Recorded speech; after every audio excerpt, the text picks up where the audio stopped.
What's going on, Marvel Avengers fans? It is Stardust here. Welcome back to another Play with the Devs recap. There was one last night.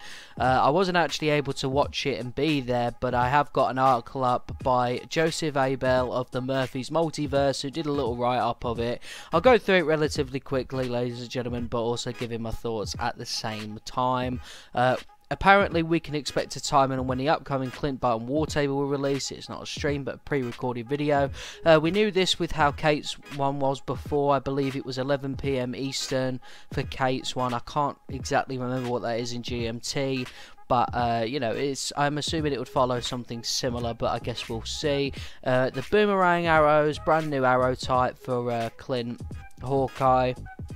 Obviously, it's the thing in the comics. I don't know if it's something that he'll actually, you aim and fire with, or it'll be something of his, like, power attack or signature attack. It got confirmed that a developer blog will release next week with details on a new Wasteland environment, which is obviously awesome. It's something that people have been requesting for to get concept art and stuff like that.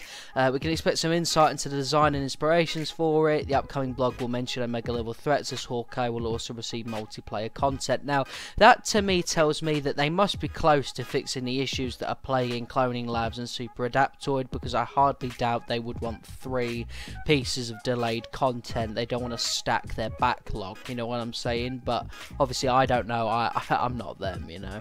They teased a brand new Iron Man skin with a cape, which Joseph Abel said could be the infamous Iron Man skin, you know, the Doom armor, so to speak, and I totally agree. I mean, obviously it could just literally be a generic Iron Man skin with a cape on it, but that sounds really cool. I really hope it is the infamous Iron Man skin. I think people would pick that up and they'd love that. They are looking into animated nameplates. That's pretty cool, you know. They could definitely do with some animated nameplates. I imagine they would come with quite a lot of issues, but you know, if they can pull it off, then they can pull it off. King Hulk's hair will get a fix in the next patch. If you guys didn't know, King Hulk come out not too long ago, and he had a problem with his hair, where in the image he shows he has hair, but he's actually got some really weird hairline problems. You know, so hopefully that'll be able to get fixed with that patch. The roadmap requires the necessary approvals to ensure the release dates. It might not include dates, but rather the order of their planned DLC. Now that I can totally see that they're wanting to get a roadmap out, because I believe that they obviously would have somewhat of a roadmap anyway. So the idea that they're thinking of, screw it, we'll just release one without dates, is probably better suited for the community at the moment.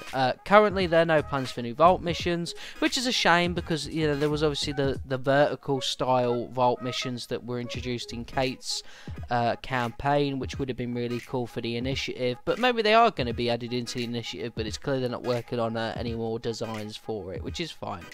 Harm room improvements and features are in development. It was a response to the potential of customization options, so they are looking into it. Now, I know what people are saying, so essentially the ideas that people have said is like, can I choose to have a harm room full of adaptoids? Can I choose to have a harm room full of, you know, just basic prime synthoids?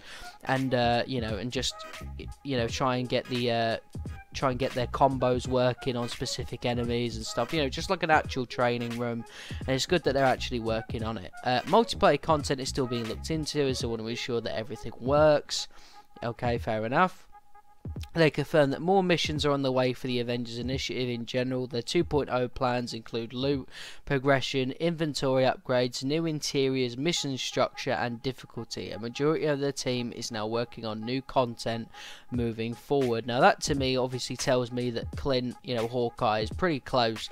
Yeah, I mean obviously they wouldn't do a war table if he wasn't pretty much right around the corner, but my point is that they're clearly comfortable enough with Clint where they can start shoving everyone doing the future stuff as well. Like Phil already mentioned, that Cloning Labs is essentially finished. It's just a bug process now too.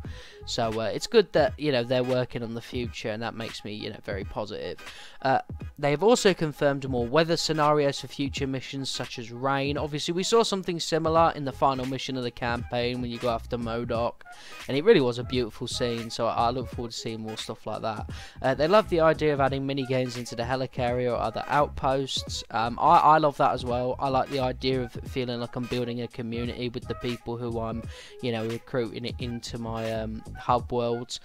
Future operations can also include multiple characters instead of just focusing on the one, but the main focus is utilize operations to introduce new characters. Now that was pretty, that sort of makes a lot of sense to me. Obviously it fits into the story. They could introduce like an entire team if they wanted to, but it really, you know, it really is story focused in that regard. But I'm assuming that they would want to in the future maybe loosen their grip a little bit with that, which is quite exciting. There was a strong maybe of multiple people playing the same character in the future as well. I'm indifferent to it. I don't really mind. I understand that some people aren't big on that. To me, I'm not too fussed. But yeah, that seemed like a really good play with the dev stream. It seemed like a bunch of information was given, and it seems really great. It's a shame that I wasn't there to watch it. I've been having some illness difficulties lately, which is why I also haven't been streaming, if you probably couldn't tell. But yeah, that sounds really hopeful. I'm looking forward to the future, and it sounds great. Thank you all for tuning in for another video, guys, and I will see you later. Peace.